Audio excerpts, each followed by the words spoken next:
Om Shanti. Good morning. साकार मुरली 10 मई 2024। बाबा का मीठा मीठा लेटर हम मीठे मीठे बच्चों के मीठे मंथन के लिए। मंथन शुरू करने से पहले प्यार के सागर शिव बाबा की प्रेम भरी किरणों के नीचे बैठ जाते हैं और अनुभव करते हैं कि मैं प्रेम स्वरूप आत्मा हूँ, प्रेम के सागर की संतान हूँ। आज की साकार मुरली हम 2 शब्दों में समाहित कर सकते हैं। एक शब्द है रहम दिल और दूसरा है दाता। रहम दिल कौन हो सकता है और रहम दिल किसको कहा जाएगा? इंग्लिश में उसको मर्सीफुल कहते हैं। तो मर्सीफुल किसको कहा जाएगा और एक्चुअल में मर्सी किसको कहा जाता है? कौन है मर्सीफुल? काइंडनेस जिसको बोलते हैं,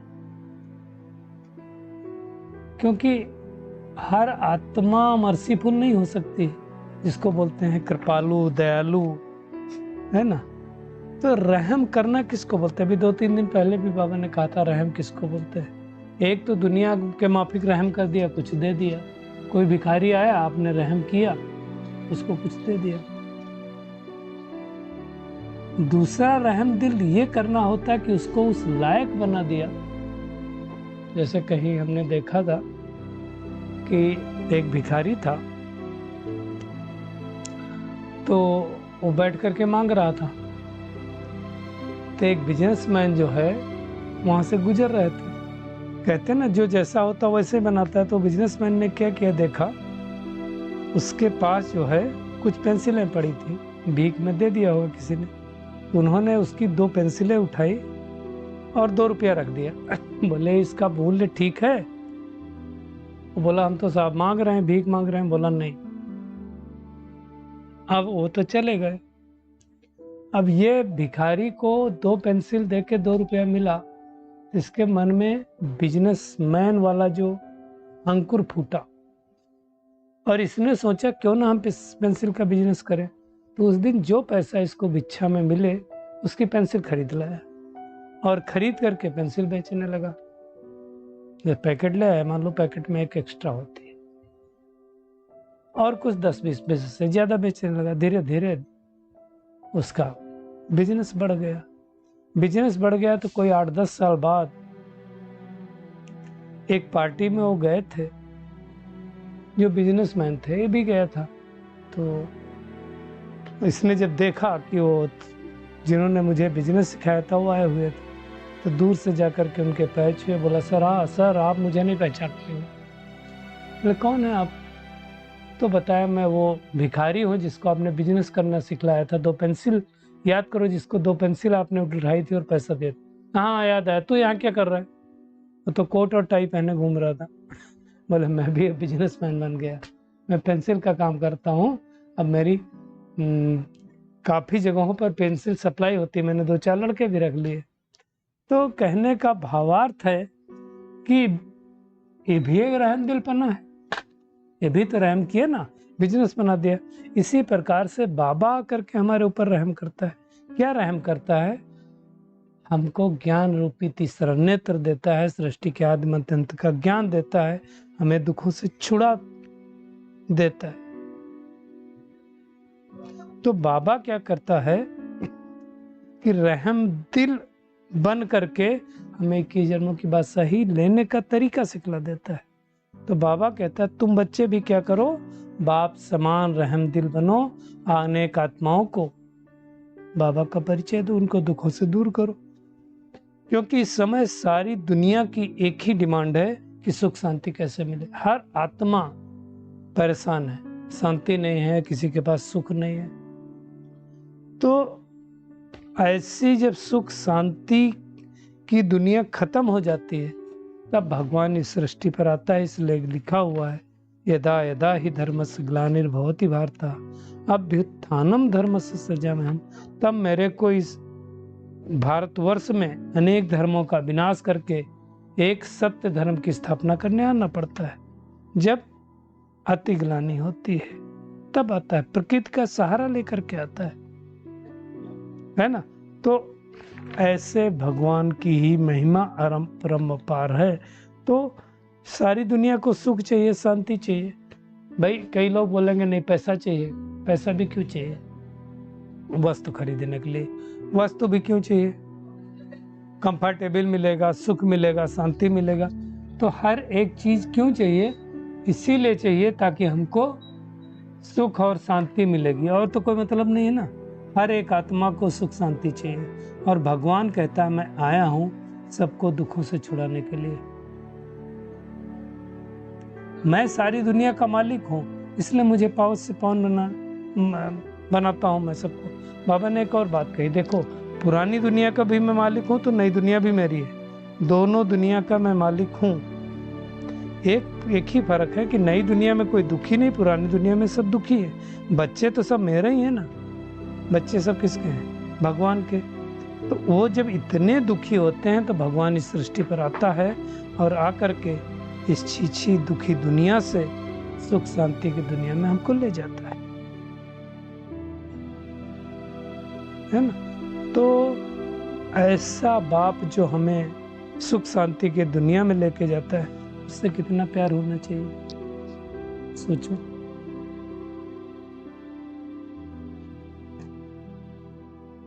सुख भी देता है बाबा तो शांति भी देता है।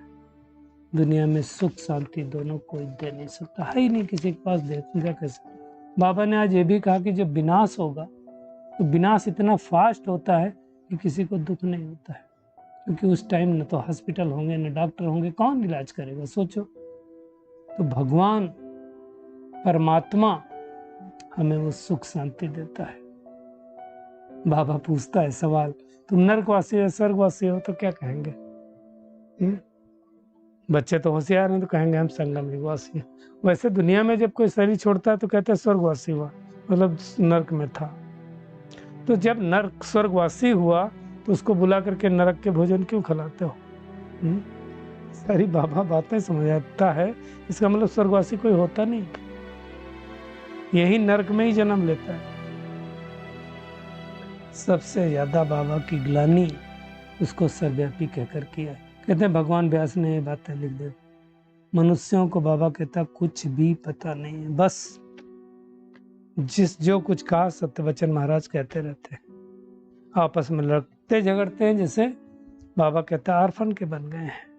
भगवान आकर के हमें सृष्टि के आदि मध्य अंत का ज्ञान सुनाता है जो कोई सुना नहीं सकता, और यही आदि मध्य अंत का ज्ञान सुना करके हमें सर्वगुण संपन्न, 16 कला संपूर्ण, संपूर्ण निर्विकारी, मर्यादा पुरुषोत्तम बनाता है।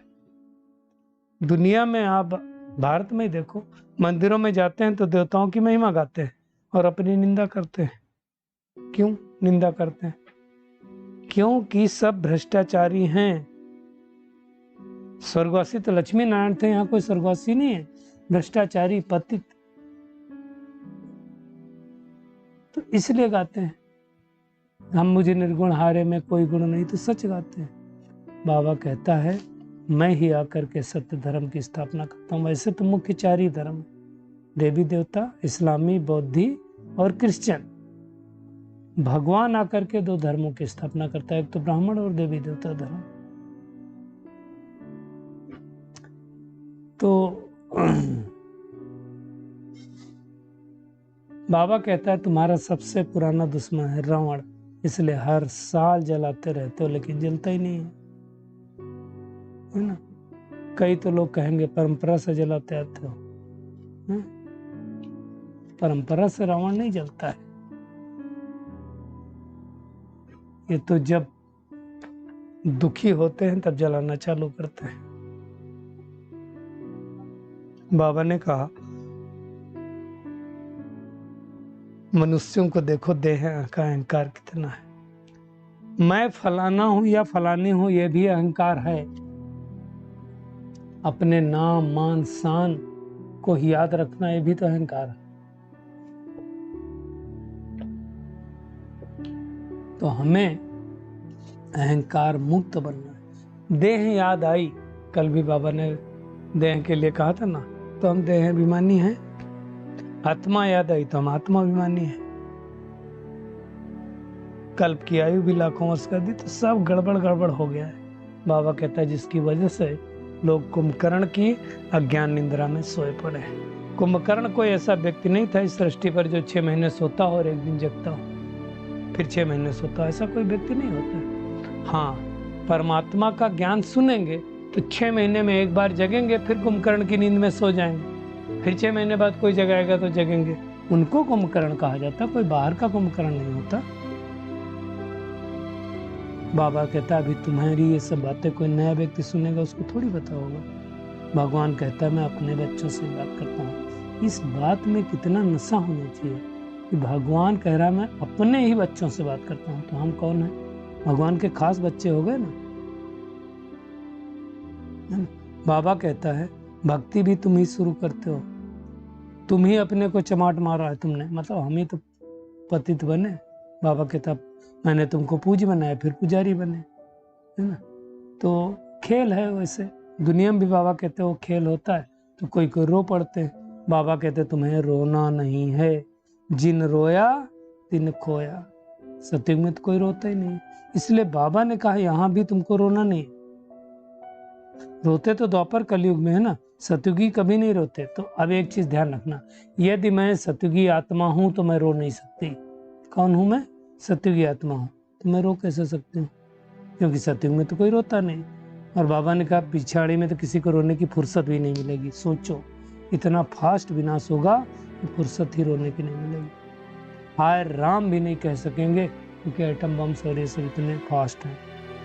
बाबा ने एक और बात का क्लियरिफिकेशन दिया कि मैं जब इस सृष्टि पर आता हूँ तो तुम बंदरों की सेना लेता हूँ। बंदर मतलब जिनके अंदर बहुत विकार होते हैं, तो हम सब आत्माओं के अंदर बहुत विकार होते हैं। तो हमको बाबा आकर के बंदर से मंदिर लायक बनाता है, रावण पर जीत पाता है। इसलिए दुनिया में दिखा दिया कि रावण के ऊपर जीत पहनाने के लिए राम ने बानरों की सेना ली। यहाँ से चालू हुआ। बाबा अब हमको युक्ति बताता है कि रावण पर कैसे जीत पानी है। और उसके लिए बाबा ने कहा hear no evil, see no evil, do no evil, speak no evil, think no evil. ये बातें भगवान को छोड़ करके कोई समझा नहीं सकता है। बाबा ने कहा अपने कान बंद कर लो। अब कई बार क्या होता है, कुछ लोग जबरदस्ती करके सुनाते हैं, तो साफ साफ बता दो। या कोई किसी की बुराई कर रहा है तो तुम उसकी तारीफ करना चालू कर दो। अपने आप वो आत्मा सुनाना बंद ही कर देगी, सोचेगी इनको सुना के कोई फायदा नहीं है, तो उसकी तारीफ कर रहे हैं। मुख्य बात है सब समझा करके बाबा कहता है कि अपने को आत्मा समझो और बाप को याद करो। मुख्य बात यही है, और कुछ करना नहीं है। तो आज का होमवर्क क्या है? एक तो बाप समान हमें रहम दिल बनना है। रहम दिल मतलब सबसे बड़ा रहम यही है कि किसी को परमात्मा का ज्ञान सुना देना, 21 जन्मों की बात सही दिला देना। इससे बड़ा रहम कुछ नहीं हो सकता। किसी को कमाना सिखा देना, सबको दुखों से छुड़ाकर पति से पावन बना देना, इससे बड़ा रहम दिल क्या बनना है? और अगर पावन बनना है तो बाबा से प्यार रखना है। जिन रोया तिन खोया, इसलिए किसी भी परिस्थिति में बाबा ने कहा तुम्हें रोना नहीं है। आज का वरदान भी बहुत अच्छा है। स्व के राज्य द्वारा अपने साथियों को इसने ही सहयोगी बनाने वाले मास्टर दाता भव। राजा अर्थात दाता, इसलिए आप दुनिया में देखो जो राजा होते तो कहते थे तो दाता है। अभी भी मैं छोटा था तो मैं देखता था कि कुछ जो गरीब लोग होते ना, मांगने वाने आते थे, तो वो हमारे जो ग्रैंडफादर लोग होते थे उनको बोलते थे आप दाता हो, मालिक हो। तो दाता को कहना व मांगना नहीं पड़ता है ना। स्वयं हर एक राजाओं को अपने स्नेह की सौगात ऑफर करते। तो बाबा कहता आप स्व पे राज्य करने वाले राजा बनो, तो हर एक क्या करेगा, सहयोग की सौगात आपके ऊपर आगे ऑफर करेगा। जैसे राजा होता तो राजा को कोई स्नेह की सहयोग ऑफर थोड़ी करता, अपने आप बोलते मैं कर दूं मैं कर दूं मैं कर दूं। आज भी ऐसे हो रहा है। अभी मान लो मोदी जी किसी को कुछ करने के लिए कहें तो लोग तो अपना सौभाग्य समझ के करेंगे ना। तो बाबा ने कहा जिसका 100 पर राज्य है उसके आगे लौकिक अलौकिक साथी भी हाजिर, जी हजूर हाँ जी का कहते हुए इसने ही सहयोगी बनते। परिवार में कभी बाबा ने कहा आर्डर नहीं चलाना, अपनी कर्मेंद्रियों का आर्डर प्रमाण रखना, तो आपके सर्व साथी आपके स्नेही सहयोगी बनते जाएंगे। आर्डर करना किस पर? अपने ऊपर।